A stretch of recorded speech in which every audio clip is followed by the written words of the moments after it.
Now, you've seen this on a lot of different topics, but you never saw it more clearly at a more sustained pace than over the 3 years of COVID. Remember they told you, of course you remember because they told you every day, this was a pandemic of the unvaccinated. It is, as we've said, a pandemic and an outbreak of the unvaccinated.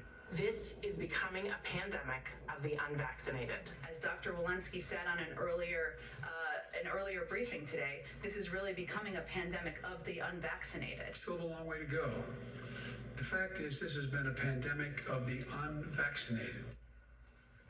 Yeah, so we're going to use this global pandemic, which was a legitimate health threat, to push our political goals and to vilify and isolate and punish with law enforcement people who didn't vote for us. If you're trying to convince people to fear doctors and never go to the doctor again, this is exactly what you would do. And of course, that's the effect for millions of people. Faith in our medical system has evaporated because of their lying.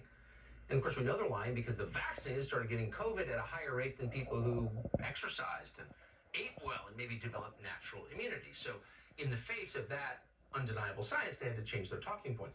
But for some reason, nobody told Senator Tina Smith of Minnesota to update her talking points. So here she was on Tuesday of this week, assuring everyone, in the words of the advertisements, this medicine is safe and effective.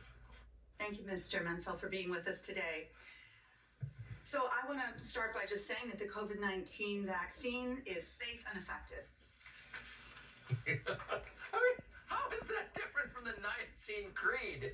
You just repeat it every week. You don't think about what it means. You just repeat the slogans. It's literally a liturgy. Safe and effective, really. A shot that gives young people heart inflammation without protecting them from COVID, that's safe and effective?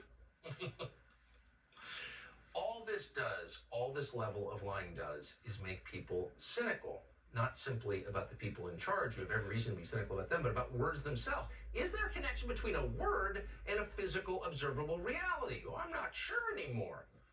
Karine Jean-Pierre at the White House has never even thought about that or much. Here she is confronted with the evidence that the Biden family took a 7-figure payout from China.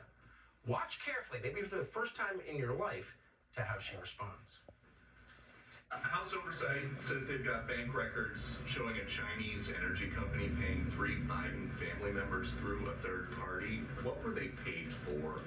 Look, I'm just not going to respond to that from here. Look, we have heard from House Republicans for years and years and years how the inaccuracies and lies when it comes to this issue.